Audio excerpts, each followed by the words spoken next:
Look at the birds of the air. They neither sow nor reap, nor gather into barns, and yet your heavenly Father feeds them. Are you not of more value than they? And which of you, by being anxious, can add a single hour to his span of life? And why are you anxious about clothing? Consider the lilies of the field, how they grow. They neither toil nor spin. Yet I tell you, even Solomon, in all his glory, was not arrayed like one of these. But if God so clothes the grass of the field, which today is alive and tomorrow is thrown into the oven, will he not much more clothe you, O you of little faith?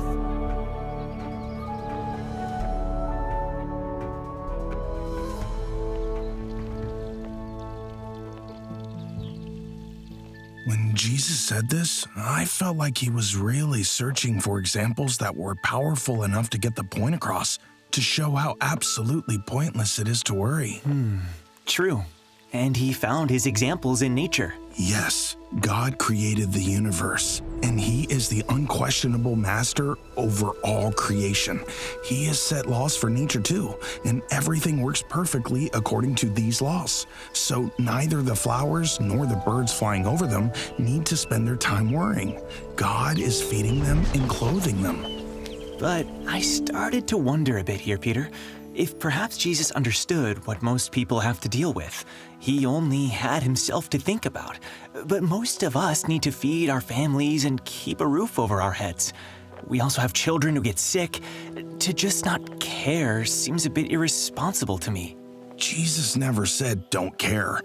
Birds and beasts have to make an effort to feed their offspring, but it's possible to work to provide for your family and at the same time be happily surrendered to our Heavenly Father in absolute trust that He will feed us, clothe us, care for us, and to a much greater extent than He does in nature. You have a point. Anxiety is like a pandemic in our time. Almost everyone is restless and worried. And these days, it's not usually about the basics like food and clothes. That robe you have has lasted forever. I know, and I can always catch more fish. I'd never question that. But then, what do you think this was all about? If I trace back through the years, I think that we worry a lot about other things.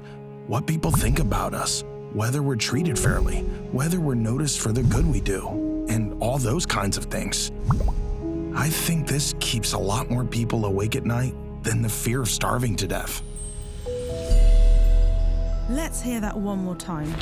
We often worry more about what people think about us, whether we're treated fairly, and whether we're noticed for the good we do, than about basic needs.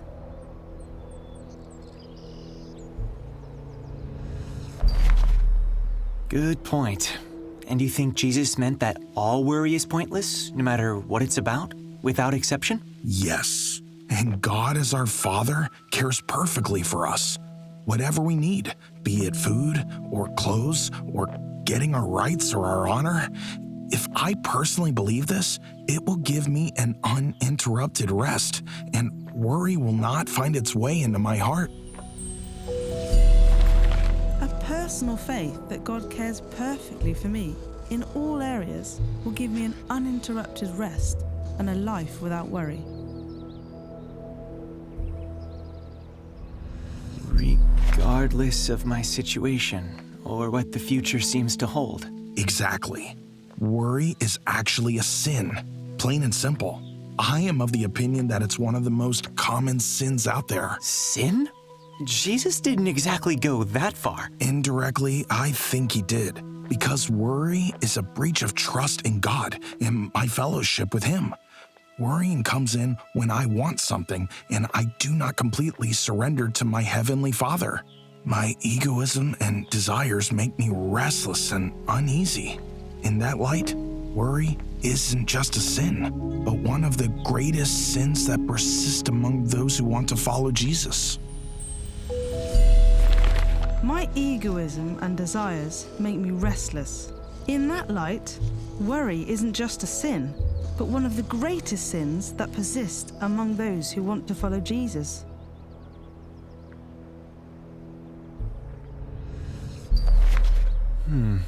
That makes me think of what Jesus said in the parable about the word sown among thorns. He said that the cares of the world choke the word.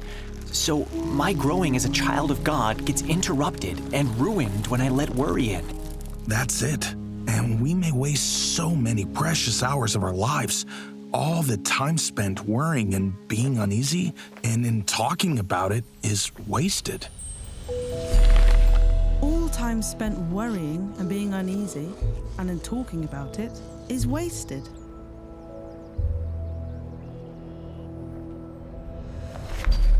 There's also another major point Jesus made here. There's an awful lot we really can't change anyway. We can't decrease the wind or increase the rain, and usually we can't change how people think of us or if they notice our good deeds. No, we can't change tomorrow or next year. Our worrying doesn't make the least bit of difference. It really is a pointless use of time and energy. So it's so important that we're completely given and surrendered to our Heavenly Father and cast all our cares on Him. Then we have complete rest, no matter what happens. Instead of being anxious, we can be glad and thankful that He who knows what we need far better than we do has promised to take care of us. Yes, which does my mind and soul so much good and benefits my whole body.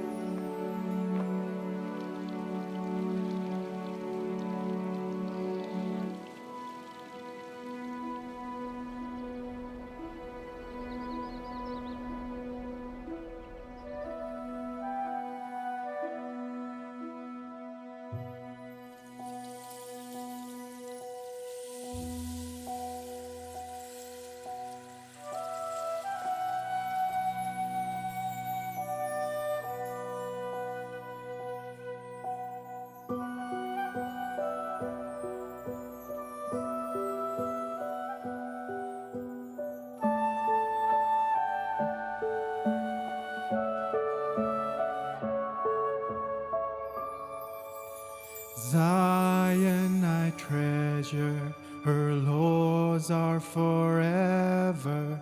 Naught else on earth is of interest to me. E'en if my lot here is mockery and laughter, through His own flesh Jesus guideth my way.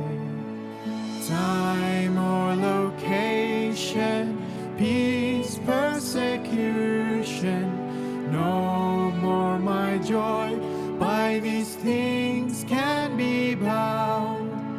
His will is good, here whate'er may befall me.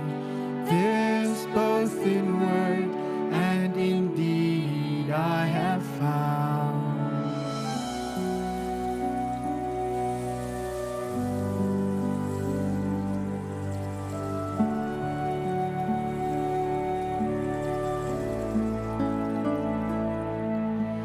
God's will for us is our sanctification, that we be formed to the glory of His praise.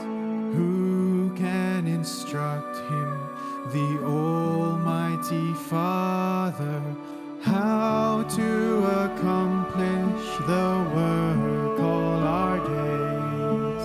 Close now your eyes and ears, my dear brother, to all that comes from this earth here so low. His will to see and obedience to render shall be your own and your staff.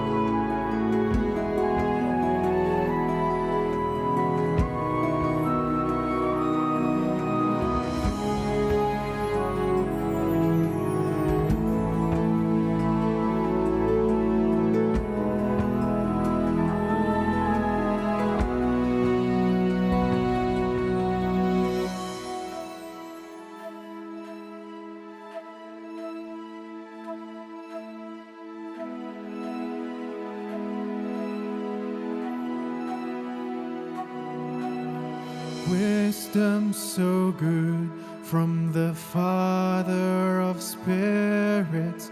All things he guides for my very